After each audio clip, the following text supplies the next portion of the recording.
क्या आपने कभी सोचा है कि रिश्ते इतने जटिल क्यों होते हैं? एक तरफ प्यार, विश्वास और समर्पण होता है और दूसरी तरफ कभी कभी धोखा, रिश्ते टूटना और गहरा दर्द। आजकल ऐसी खबरें आम हैं जहां रिश्तों में विश्वासघात, बेवफाई या अप्रत्याशित मोड़ आ जाते हैं। लोग पूछते हैं, ऐसा क्यों होता है? क्या इन सब के पीछे कोई गहरी मानवीय स्वभाव है या सिर्फ परिस्थितियों का खेल?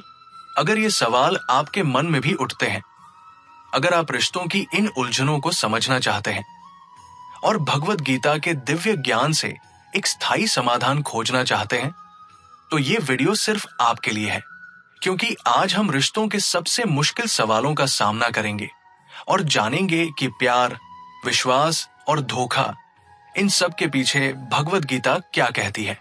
मैं जानता हूं ये विषय बहुत संवेदनशील है, पर मेरा अनुभव है कि हर इंसानी समस्या की जड़ हमारे अंदर है और उसका समाधान भी।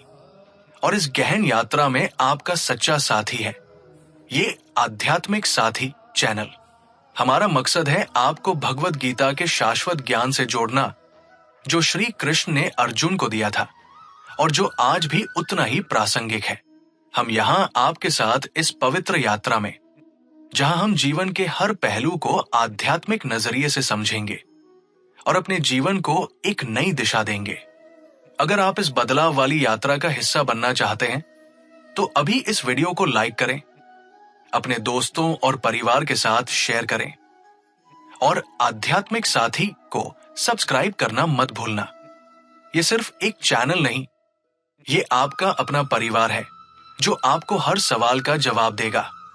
तो चलिए, हम सबसे पहले ये समझते हैं कि इंसानी रिश्तों में ये समस्याएं आखिर आती क्यों हैं। हर इंसान के अंदर कुछ गहरी इच्छाएं होती हैं। कोई प्यार पाना चाहता है, तो कोई सुरक्षित महसूस करना चाहता है, किसी को सराहना की तलाश होती है और कभी कभी तो बस एक नया अनुभव ही इंसान को खींचता है। ये सारी इच्छाएं बिल्कुल स्वाभाविक है, पर जब ये अनियंत्रित हो जाती है, जब इन पर कोई नियंत्रण नहीं रहता, तो ये हमें सही रास्ते से भटका सकती है। अक्सर जब हमारी इन इच्छाओं की ठीक से पूर्ति नहीं हो पाती या मन में कोई नई और अनचाही इच्छा जागने लगती है, तो इंसान अंदर ही अंदर बेचैन होने लगता है और भटकने का रास्ता खोजने लगता है।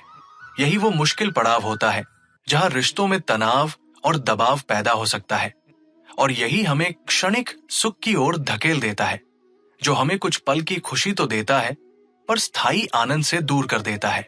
हम रिश्तों में अक्सर बहुत ज्यादा अटैच हो जाते हैं, एक तरह के मोह में फंस जाते हैं। हम अपने पार्टनर को अपनी संपत्ति समझने लगते हैं, अपनी सारी खुशी को पूरी तरह उन पर ही निर्भर कर देते हैं, और यहीं से अटैचमेंट का बंधन शुरू होता है। जब हम किसी से बहुत ज्यादा मोह करते हैं, तो उसके खो जाने का एक गहरा डर हमें सताने लगता है, या जब वो व्यक्ति हमारी उम्मीदों पर खरा नहीं उतरता, तो हमें बहुत दुख होता है। यही मोह हमें कभी कभी स्वार्थी भी बना सकता है, और जब कोई नया आकर्षण या इच्छा मन में पैदा होती है, तो व्यक्ति इस अटैचमेंट से बाहर निकलने का रास्ता खोजने लगता है, और कभी कभी तो गलत तरीकों से भी। भगवत गीता में श्री कृष्ण बार बार मन की बेचैनी की बात करते हैं। हमारा मन स्वाभाविक रूप से ही बहुत चंचल है, वो कभी एक जगह टिकता नहीं।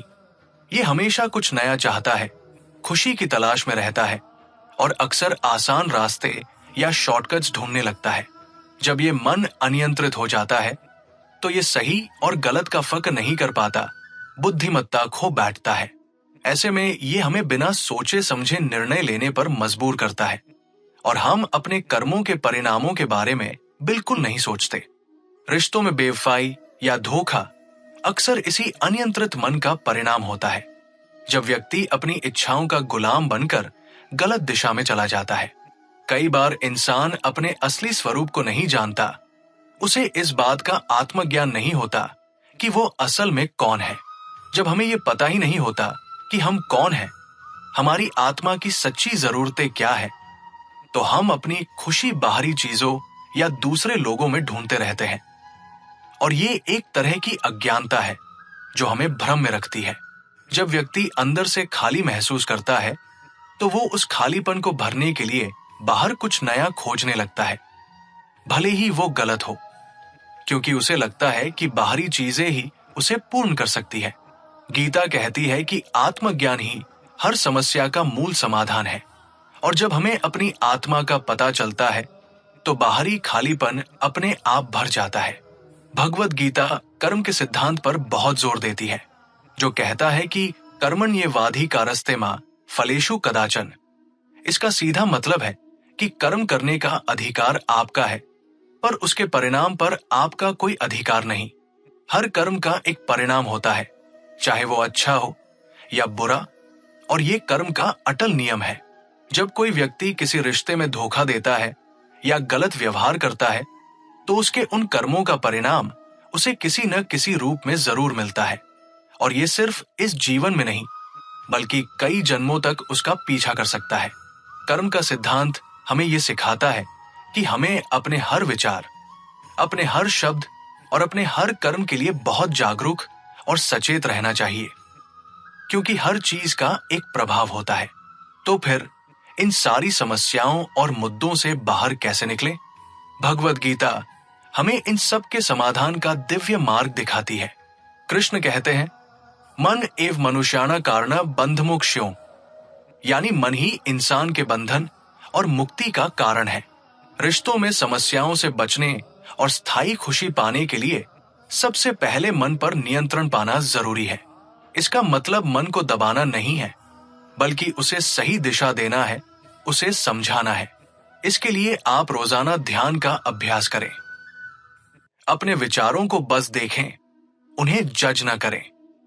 धीरे धीरे मन शांत होगा और आपकी आज्ञाएं मानना शुरू करेगा, जैसे एक कुशल सारथी घोड़े को नियंत्रित करता है।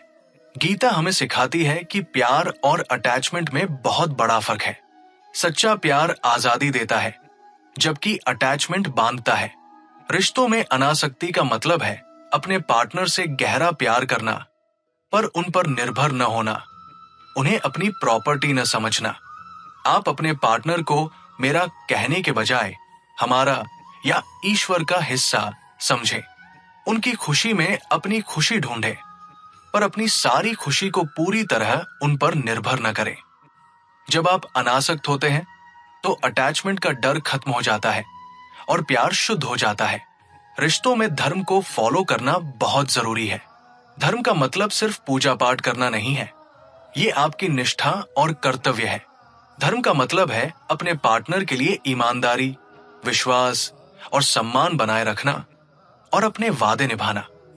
गीता कहती है कि अपने धर्म को फॉलो करना ही सच्ची खुशी देता है। इसलिए अपने वादे और रिश्तों की पवित्रता को रिस्पेक्ट करें। जो सही है वो करें, भले ही आपको मुश्किल लगे। जब आप अपने असली स्वरूप को जान लेते हैं, अपनी आत्मा को पहचान लेते हैं, तो आपको बाहर खुशी ढूंढने की जरूरत नहीं पड़ती। आप अंदर से ही संतुष्ट महसूस करते हैं, क्योंकि आपको पता होता है कि असली खुशी आपके अंदर ही है।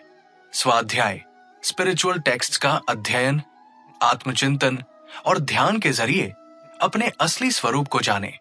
जब आप अंदर से परिपूर्ण होंगे तो आपको बाहर से कुछ भी भरने की जरूरत नहीं पड़ेगी, और ये आत्मसंतुष्टि आपको हर स्थिति में स्थिर रखेगी। रिश्तों में धैर्य बहुत जरूरी है, क्योंकि हर रिलेशनशिप में उतार चढ़ाव आते हैं और ये स्वाभाविक है। क्षमा भी उतनी ही महत्वपूर्ण है। जब गलतियां होती हैं तो खुद को और दूसरों को क्षमा करना सीखें। छोटी गलतियों को सहन करना सीखें। अगर कोई हर्ट करे तो क्षमा करने का प्रयास करें, क्योंकि क्षमा आपको आजाद करती है और आप उस कड़वाहट से आजाद हो जाते हैं जो आपको अंदर ही अंदर जला रही होती है। गॉड पर और जीवन की दिव्य योजना पर पूरा विश्वास रखें। जब आप अपने रिश्तों को भी गॉड को समर्पित कर देते हैं तो एक अद्भुत शांति मिलती है। अपने रिश्तों में ईमानदारी रखें और परिणामों को गॉड पर छोड़ दें। जाने कि जो होगा वो आपके आध्यात्मिक विकास के लिए सही होगा, क्योंकि ये सब एक बड़े दिव्य प्लान का हिस्सा है। मन पर माहौल का बहुत गहरा प्रभाव पड़ता है और हम अक्सर उन लोगों के जैसे ही बन जाते हैं जिनके साथ हम सबसे ज्यादा समय बिताते हैं। इसे ही अच्छी संगति का महत्व कहते हैं। जब आप सकारात्मक, आध्यात्मिक और सच्चे लोगों के साथ रहते हैं तो उनका सीधा प्रभाव आपके मन और कर्मों पर पड़ता है। उनकी सकारात्मक सोच और ऊर्जा आपके अंदर भी खुशी और शांति लाती है और आपको आध्यात्मिक राह पर आगे बढ़ने में मदद करती है। गीता में भी कहा गया है कि जैसी कंपनी होती है वैसी ही व्यक्तित्व बन जाती है। अगर आप ऐसे लोगों के साथ रहेंगे जो लगातार शिकायत करते हैं, हर चीज में नकारात्मकता देखते हैं या गलत आदतों में लिप्त है, तो अनजाने में ही आपका मन भी बेचैन हो जाएगा और आपकी सोच भी नकारात्मक हो जाएगी। यह आपकी निर्णय लेने की क्षमता पर भी बुरा प्रभाव डाल सकता है और आपको अपने लक्ष्यों से भटका सकता है, यहां तक कि बुरी आदतों की ओर भी खींच सकता है। ये सिर्फ दोस्तों या परिवार तक ही सीमित नहीं है। आपकी संगति में वो किताबें भी आती है जिन्हें आप पढ़ते हैं, वो संगीत जो आप सुनते हैं और वो वीडियो या शो जो आप देखते हैं। ये सब आपके मन को आकार देते हैं, आपके विचारों और भावनाओं को प्रभावित करते हैं और अंत में आपके कर्मों को निर्धारित करते हैं। संगति आपको प्रेरित कर सकती है या आपको हतोत्साहित भी कर सकती है। आपके अंदर की पवित्रता और मन की शांति काफी हद तक उस माहौल पर निर्भर करती है जिसमें आप रहते हैं और जिन लोगों के साथ आप समय बिताते हैं। यह आपके आंतरिक विकास में, समस्याओं को टैकल करने की क्षमता में और जीवन में संतुलन बनाए रखने में भी मदद करता है। आध्यात्मिक प्रगति के लिए अच्छी संगति जरूरी है, क्योंकि अच्छी संगति से जीवन में सच्ची खुशी बढ़ती है, जबकि गलत संगति से दुख और बेचैनी बढ़ती है। इसलिए हमें बहुत समझदारी से अपनी संगति चुननी चाहिए, क्योंकि ये चुनाव सीधे आपके भविष्य को निर्धारित करता है। अपने लिए ऐसे आध्यात्मिक साथी ढूंढें जो आपको ऊपर उठाए और देखें कि आपकी जिंदगी कैसे बदलती है। कर्म सिर्फ काम करना नहीं है। गीता हमें कर्मों के गहरे अर्थ को समझाती है। आपका कर्म सिर्फ वो नहीं जो आप करते हैं, बल्कि वो इरादा भी है जिसके साथ आप वो काम करते हैं। अगर आप किसी की मदद उम्मीद के साथ करते हैं तो वो स्वार्थ है। अगर आप वही मदद निस्वार्थ भाव से करते हैं तो वो सेवा है। कृष्ण कहते हैं, कर्मण्येवाधिकारस्ते मा फलेषु कदाचन। आपका अधिकार सिर्फ कर्म पर है, परिणाम पर नहीं। अपनी नियत को शुद्ध रखें। जब नियत शुद्ध होती है तो कर्म अपने आप सही दिशा में जाता है और उसका परिणाम भी अच्छा ही आता है। हमारे अंदर 3 तरह के गुण होते हैं, सत, रज और तम, सत्व, रजस और तमस। ये तीनों गुण हमारी प्रकृति का हिस्सा है और हमारे मन और कर्म को प्रभावित करते हैं। सत्व गुण हमें शांति, ज्ञान और पवित्रता देता है। रजस गुण हमें कर्म, इच्छा और बेचैनी देता है और तमस गुण हमें आलस्य, भ्रम और अज्ञानता देता है। हम हमेशा इन गुणों के खेल में फंसे रहते हैं। कभी हम शांत और ज्ञानी होते हैं, सत्व। कभी हम बहुत सक्रिय और बेचैन होते हैं, रजस। और कभी हम आलसी और भ्रमित होते हैं, तमस। गीता हमें इन गुणों को समझने और इनसे ऊपर उठने का रास्ता सिखाती है। जब आप इन गुणों को पहचानना सीख जाएंगे तो आप अपनी भावनाओं और कर्मों को बेहतर तरीके से समझ पाएंगे और उन्हें सही दिशा दे पाएंगे। क्रोध एक ऐसी आग है जो सबसे पहले हमें ही जलाती है। ये रिश्तों को तोड़ता है, मन की शांति भंग करता है और हमें ऐसे काम करने पर मजबूर करता है जिनका बाद में पछतावा होता है। गीता क्रोध को मन का सबसे बड़ा दुश्मन बताती है। क्रोध अक्सर हमारी उम्मीदों के पूरा न होने या अहंकार के कारण पैदा होता है। इसे कैसे नियंत्रित करें? जब क्रोध आए तो तुरंत प्रतिक्रिया न दें। एक गहरी सांस ले और 10 तक गिने। अपने आप को उस पल से अलग करें। पूछें, क्या ये क्रोध मेरी मदद करेगा? जब आप क्रोध को ऑब्जर्वर की तरह देखेंगे तो उसकी शक्ति कम हो जाएगी। कृष्ण कहते हैं, क्रोध से भ्रम पैदा होता है। इस भ्रम से बाहर निकलना सीखें। हमें से बहुत से लोग टाल टोल करते हैं। हम सोचते हैं कि आज नहीं, कल कर लेंगे, पर यह कल कभी नहीं आता। ये आलस्य और तमस गुण का ही एक रूप है जो हमें अपने लक्ष्यों से दूर रखता है। गीता हमें कर्म करने की प्रेरणा देती है, वर्तमान पल में जीने के लिए प्रेरित करती है। कल पर कुछ मत छोड़े। जब आप आज का काम आज ही करेंगे तो आपको एक अलग तरह का संतोष और शक्ति महसूस होगी। कृष्ण कहते हैं, जो अपना कर्तव्य करता है वही सफल होता है। टाल मटोल को छोड़े और आज से ही अपने लक्ष्य की ओर पहला कदम बढ़ाएं। ये दुनिया, ये जो हम देखते हैं, ये सब भ्रम का खेल है। हमें लगता है कि ये सब कुछ स्थायी है, सच्चा है, पर ये सब अस्थायी है। धन, पद, रिश्ते सब बदलते रहते हैं। जब हम इन चीजों से बहुत ज्यादा अटैच हो जाते हैं तो हमें दुख होता है। गीता हमें भ्रम को समझने और उससे ऊपर उठने का रास्ता सिखाती है। इसका मतलब ये नहीं कि आप दुनिया छोड़ दें, बल्कि दुनिया में रहकर भी उससे प्रभावित न हो। असली क्या है और नकली क्या है, इसकी पहचान करना सीखें। जब आप इस सत्य को समझ जाएंगे तो आपको किसी चीज के खोने का डर नहीं रहेगा और आप जीवन को ज्यादा शांति से जी पाएंगे। पिछले वीडियो में हमने डोपामाइन की बात की थी, जो हमें क्षणिक सुख देता है, पर वो खुशी कुछ देर की होती है और फिर खालीपन आ जाता है। सच्चा सुख अंदर से आता है, वो किसी बाहरी चीज पर निर्भर नहीं करता। कृष्ण कहते हैं, सुख भीतर है, बाहर नहीं। जब आप अपनी इंद्रियों का दास नहीं बनते, जब आप बाहरी चीजों से खुशी नहीं ढूंढते, बल्कि अपने अंदर से खुशी पैदा करते हैं, तो आप सच्चे सुखी होते हैं। ये ध्यान से आता है, सेवा से आता है और गॉड से कनेक्ट करने से आता है। इस स्थायी खुशी को खोजें। जब तक हमारी जीवन का कोई बड़ा मकसद नहीं होता, तब तक हम छोटी छोटी इच्छाओं में फंसे रहते हैं। कृष्ण ने अर्जुन से कहा, इस युद्ध से मत भाग, ये तेरा धर्म है। आपका धर्म क्या है?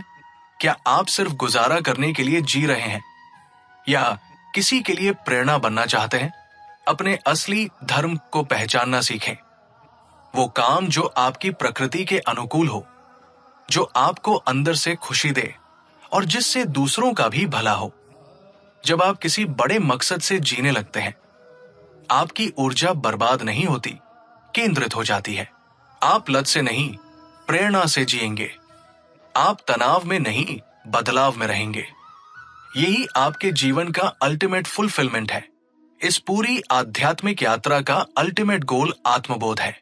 ये जानना कि आप असल में कौन हैं, आप कहां से आए हैं और आपका असली स्वरूप क्या है। कृष्ण कहते हैं, मैं सब भूतों के हृदय में स्थित हूं। आप जो है वो सिर्फ ये शरीर या मन नहीं है, आप गॉड का ही पार्ट है, जो शुद्ध, अविनाशी और आनंदमय है। जब आप इस सत्य को भीतर से अनुभव कर लेते हैं तो आपके सारे भ्रम दूर हो जाते हैं, सारे डर खत्म हो जाते हैं और आप परम शांति को प्राप्त करते हैं। ये जानना ही असली ज्ञान है।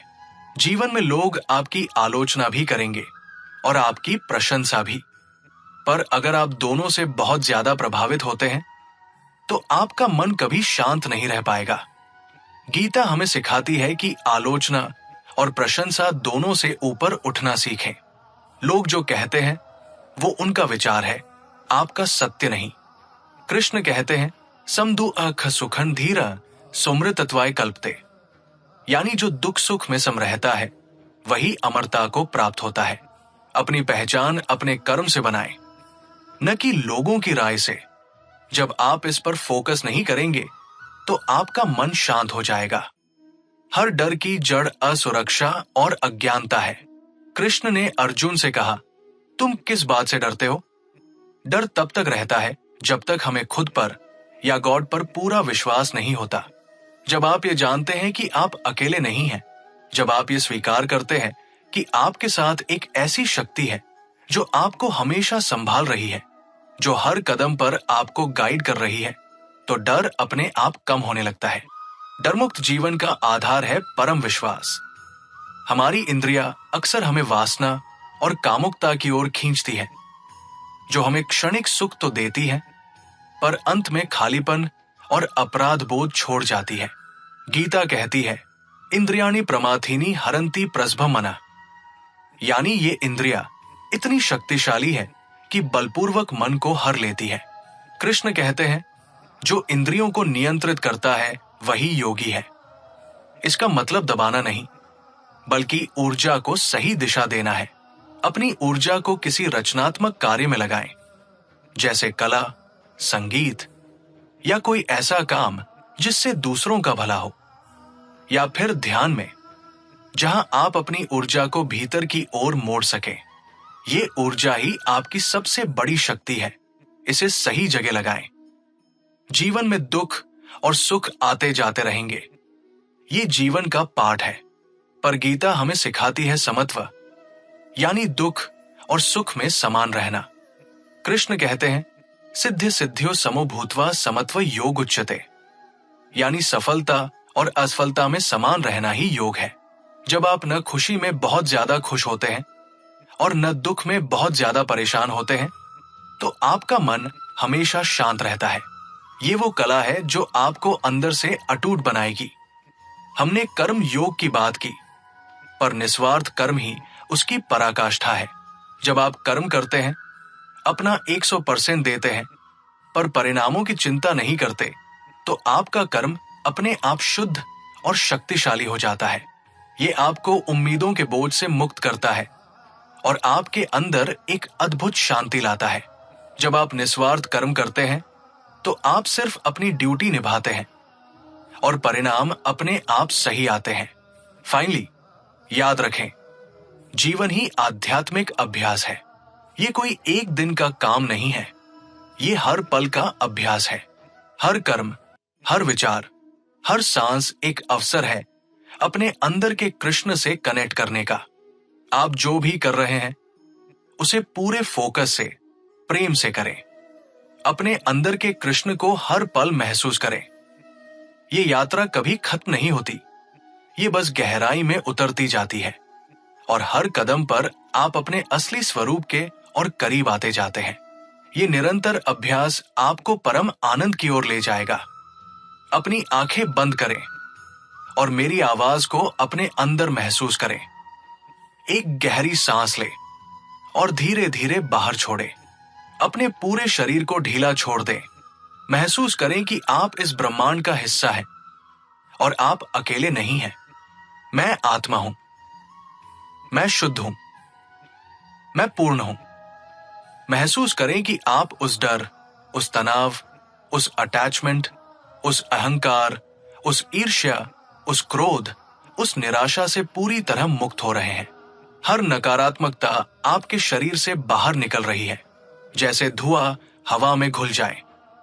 मैं कृष्ण का पार्ट हूं। मैं हर डर से ऊपर हूं। मुझ पर गॉड का आशीर्वाद है। देखें, एक दिव्य सुनहरा प्रकाश आपको चारों ओर से घेर रहा है। आध्यात्मिक ध्यान मुद्रा में व्यक्ति के चारों ओर एक दिव्य सुनहरे प्रकाश की छवि। ये प्रकाश आपके अंदर समा रहा है, आपकी आत्मा को रोशन कर रहा है, आपकी अंदर की सारी नकारात्मकता को धो रहा है और आपको अल्टीमेट शांति से भर रहा है। मेरा जीवन पर्पसफुल है। मैं अपने मकसद पर चल रहा हूं। मैं शांत हूं। मैं स्थिर हूं। मैं प्रेम हूं। मैं शक्ति हूं। इस शांति और शक्ति को अपने अंदर बनाए रखें। महसूस करें कि आप उस दिव्य ऊर्जा से कनेक्ट हो गए हैं जो आपको हर पल संभाल रही है। ये यात्रा गहरी है। ये आपसे आपका सब कुछ मांगेगा। आपका आलस्य, आपका डर, आपका अहंकार, आपकी पुरानी आदतें, आपके सारे भ्रम। पर बदले में ये आपको वो देगा जो दुनिया की कोई चीज नहीं दे सकती। परम शांति, सच्ची आजादी, असीम आनंद और आपके जीवन का स्पष्ट मकसद। आपने आज जो कुछ भी सीखा है, उसे अपने जीवन में अप्लाई करने का प्रयास करें। ये सिर्फ शब्द नहीं है, ये जीवन जीने की कला है। ये जीवन को बदलने का मेथड है। जब भी आप खुद को कमजोर पाएं, जब भी आपको लगे कि आप गिव अप कर रहे हैं, इन बातों को याद करें। याद रखें कि आपके भीतर कृष्ण है। वो आपको कभी अकेला नहीं छोड़ते। वो आपको हर पल गाइड कर रहे हैं।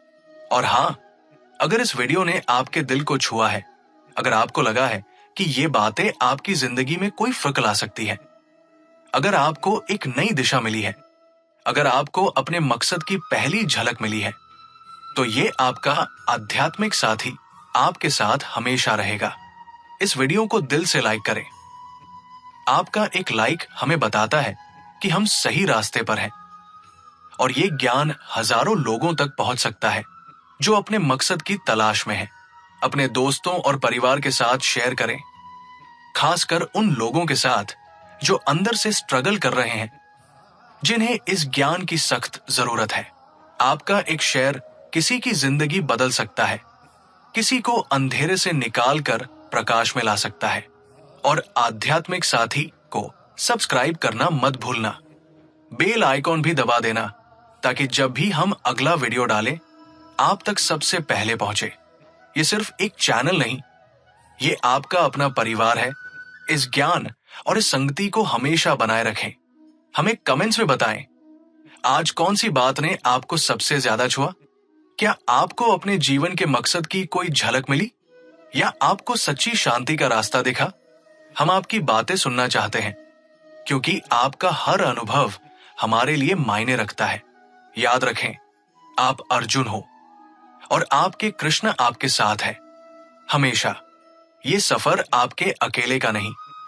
हरि ओम जय श्री कृष्ण। अपनी यात्रा जारी रखें।